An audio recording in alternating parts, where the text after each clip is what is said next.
juga dengan keadaan dari segi usia pertambangan, Pak, pertambangan mineral di Indonesia, terutama untuk pertambangan nikel. Benarkah Ya, umurnya ditaksir hanya kisaran 20 tahunan saja atau seperti apa, Pak? ya, itu tadi bahwa kalau kita tidak ada action untuk menambah cadangan, kemudian tidak menambah sumber daya ataupun mengkonversi dari sumber daya yang ada menjadi cadangan, itu nanti tentu saja lifetime daripada smelter yang menyerap seluruh produksi nikel itu tentu saja akan pendek, tidak akan ada keberlanjutan. Oleh karena itu yang tadi itu hubungan dengan eksplorasi lanjut yang harus dilakukan. Saya kira itu yang menjadi bagian dari kontinuitas ataupun keberlanjutan dari smelter sebagai kebijakan hilirisasi yang sudah memang merupakan pijakan penting di Indonesia. Bagaimana tanggapan Anda, Pak, tentang kemarin baru Ya, saja ada informasi yang kami terima di London Metal Exchange, baru saja ada produk nikel yang dihasilkan oleh Indonesia, tapi bekerja sama dengan China, Pak, akhirnya didaftarkan di London Metal Exchange. Adakah tanggapan positif tersendiri dari Anda mengenai hal ini, Pak?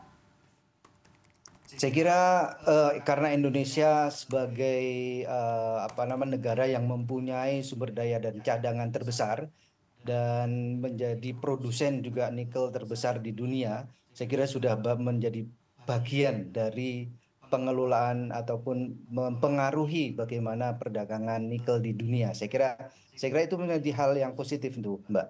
Oke, hal yang positif ya, Pak. Ya, ini berdasarkan informasi yang kami terima, London Metal Exchange baru saja menyetujui pencatatan merek nikel colahan pertama dari Indonesia dengan kode DXZWDX, dan ini menjadi listing pertama yang Ya, diterima oleh London Metal Exchange yang merupakan Indonesian brand of refined nickel. Jadi sebenarnya ada kemajuan juga bahwa hasil dari produk olahan nikel ini sudah bisa diterima ya, Pak, ya, oleh suatu metal exchange yang terkemuka di dunia, dan ini menjadi hal yang begitu positif.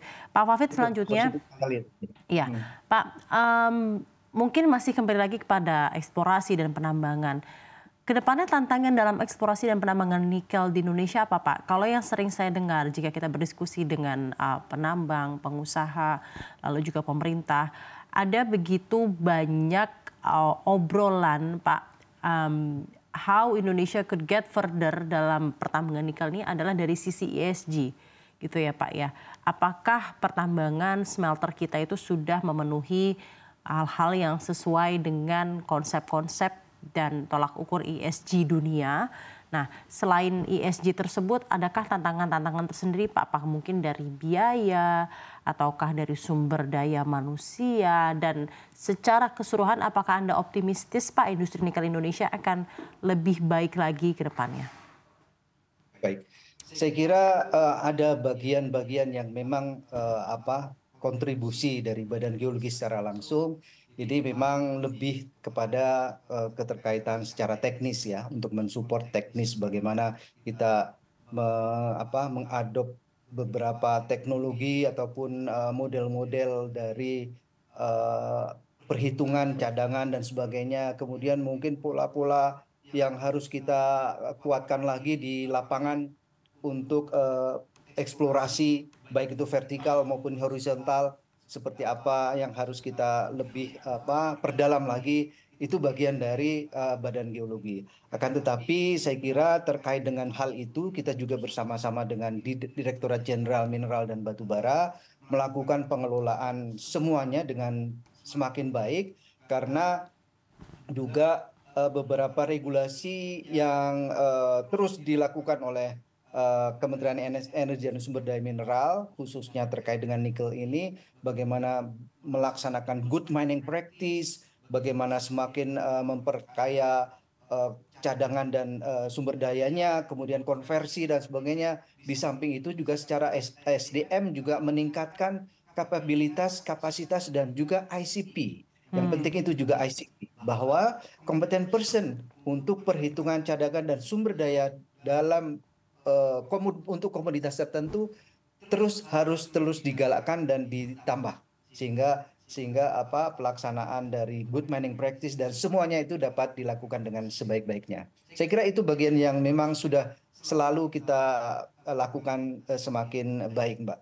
Terima kasih, Oke, Mbak. baik, terima kasih banyak. Dan seperti apa Pak sejauh ini upaya untuk menggandeng pihak swasta untuk eksplorasi nikel pada wilayah yang masih belum menjadi IUP di dalam negeri? Pihak mana saja yang menyatakan diri untuk berminat? Dari pemerintah seperti apa Pak upayanya?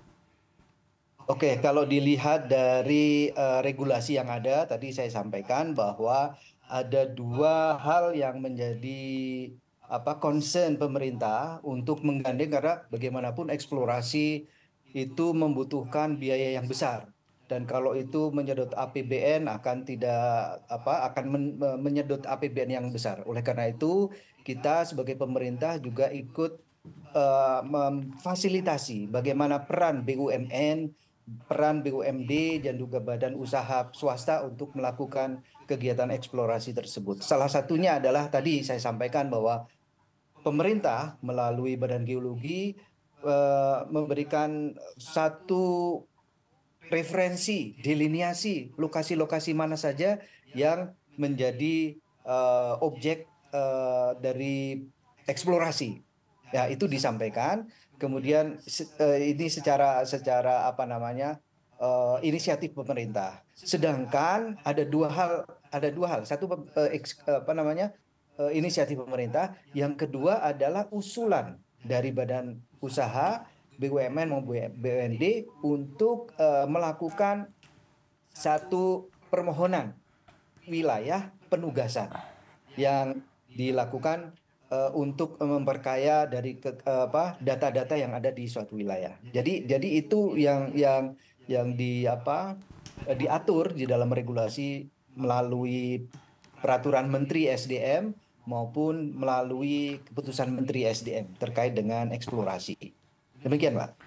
Baik, terima kasih banyak Pak atas diskusinya bersama kami di Mining Zone. Muhammad Wafid, Kepala Badan Geologi Kementerian SDM. Pak Wafid, terima kasih atas waktu dan insight-nya.